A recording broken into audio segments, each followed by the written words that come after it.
Ladies and gentlemen, welcome back to Gaming with me, Tony Mo, and we're here to do a little bit of a recap on Microsoft's Xbox One E3 press conference, which was, to be completely honest, pretty damn good.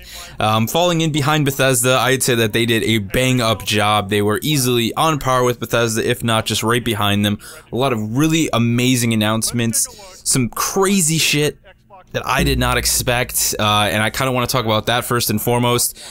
Backwards compatibility on the Xbox One for free. Meaning that as long as you own this game on a disc, if you bought the game digitally, you'll be able to download it as soon as it's available for free. This isn't like Sony's, you know, buy your old PlayStation 3 games back. If you already own the games, you're going to be able to play them. Now, not every game is going to be available on day one. They're launching the program later today for members of the Xbox Preview service. They said there's going to be about 100 games, but all the devs have to do in order to get their game backwards compatible on the Xbox One is contact Microsoft. There's nothing they have to do on their end. Just talk to Microsoft and the game will manually be added, and boom. So it's not like everything's going to be there from day one, but I don't care. That is awesome. They demonstrated Mass Effect being ran. You can actually play cross-platform multiplayer with your friends on 360. So if you're playing something like, say, Halo 3 or Halo 4, you can actually play it with your friends on the Xbox 360. You can use all of the Xbox One features like streaming and chat and screen caps and all of that good stuff. That's crazy. People wanted it, and they've been talking about it, and Microsoft themselves said they didn't think they could do it, but they pulled it off, and I am absolutely stoked about that. Now, before we talk about the games, we got one more piece of hardware that I want to talk about, and that is the brand new Xbox One controller that's going to be launching this fall. So we saw rumors about this, and basically the only thing that people were able to spot was a stereo headphone jack. Turns out that this controller is so much more, and I'm definitely going to be getting my hands on one. It has paddles on the back, much like you see in a lot of the custom gaming controllers, like, you know, say from Scuff Gaming. We've got custom swappable joysticks with customizable sensitivity curves, hairlock triggers, multiple modes for the D-pad and the trigger and the joysticks, remappable buttons. I mean, this is a completely customizable first-party controller from Microsoft, and I think that they were I mean, I don't know, this is just kind of like they were seeing how well these controllers are selling. Why not make our own first-party one for the Xbox One? I'm stoked about this thing. I love the option to have those paddles in the back, hair triggers, all that stuff is just really freaking cool. It just makes sense to me. I'm really stoked that they're bringing that to the table. So those were those really two, like, out there, didn't expect it announcements from Microsoft. But they kicked off the conference with Halo 5 Guardians, which was very exciting. We got to see the brand new 4-player co-op. We got to see the return of Buck, of course, from ODST. A huge fan of, you know, bringing him back. Some new characters. We got to see a lot of the new systems within the co-op. There's reviving now. There's commands. You can order commands to your teammates. I imagine because this 4-player cooperative mode also going to be able to play with AI. Of course, you can play it with your friends and coordinate. There definitely seemed to be a more open feel to the level design. They really wanted to let players in these 4-player cooperative thing, rather than just traditionally standing in a hallway using all their firepower, you can actually flank. We saw the return of the Prometheans looking more badass than ever, and of course this whole team, headed by Spartan Locke, is on the hunt for Master Chief, so a little bit of the story there. They also announced a 25-player cooperative mode known as Warzone.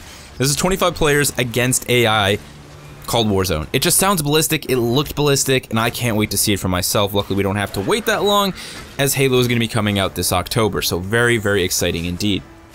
Now, there was a lot of other games that we saw. We saw Forza 6, you know, we saw a game from Inafune, this core game that looked really fantastic, but it was a lot of small pieces of gameplay for most of the games that we saw. We did get to see an extended look at Fallout 4, and then we got to see, I mean, this is stuff I've been talking about for the last 2 years. If you follow the channel, you know me saying, we need early access on Xbox, you know, we need mods on Xbox, and Fallout 4 is leading the pack with the mods.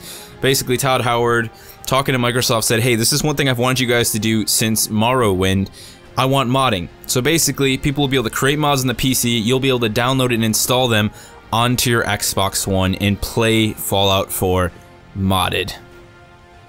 I mean, can you ask for more than that? And the game absolutely looked gorgeous on Xbox visually, and luckily they didn't announce any BS, you know, exclusive like pre-order crap. I'm really happy for that. I don't care about exclusive DLC just for getting on an Xbox One, but something like mods, that is really fantastic.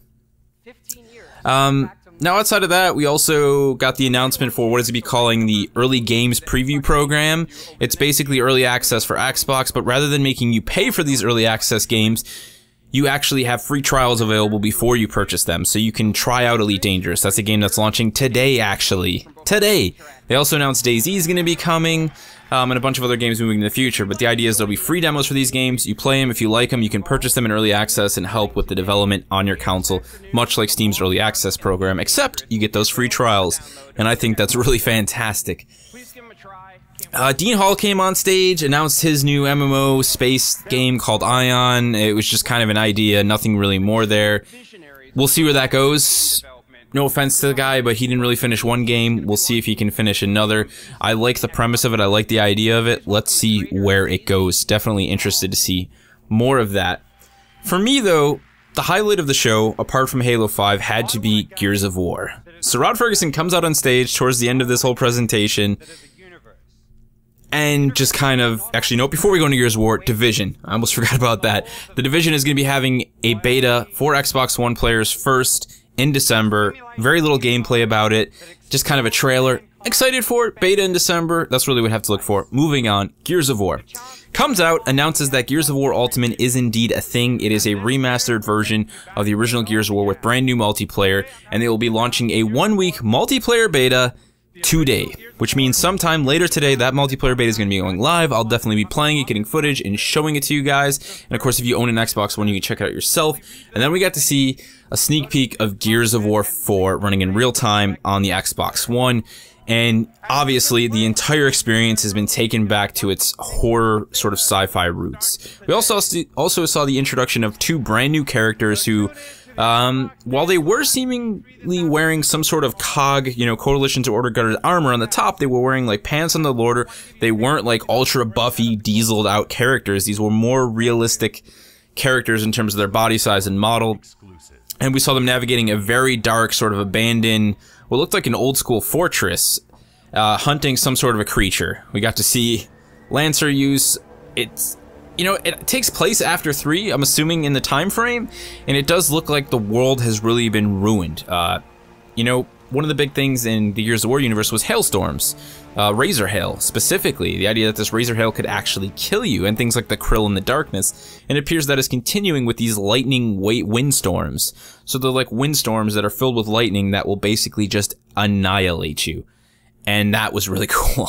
And it was just exciting to see, okay, they are working on that game. Does it look like we're getting it this year? Probably not, but very exciting indeed. And that was really kind of the sum of it all. There's a lot of small stuff in between. We saw HoloLens, like I said, we saw Forza 6. We saw a couple new world premieres for some games that look pretty neat. Rare's coming out with a new game that's like an open world pirate multiplayer experience. Pretty cool stuff. All of it was things that I wanted to see more of. They were obviously just teases. They weren't really games that are coming out this year. And it does appear a lot of the stuff that we were looking at is going to be pushed into early next year, like The Division. But we have the big ones, the ones we expected dropping in 2015. Obviously Halo, Forza, the new Tomb Raider, which looked stunning.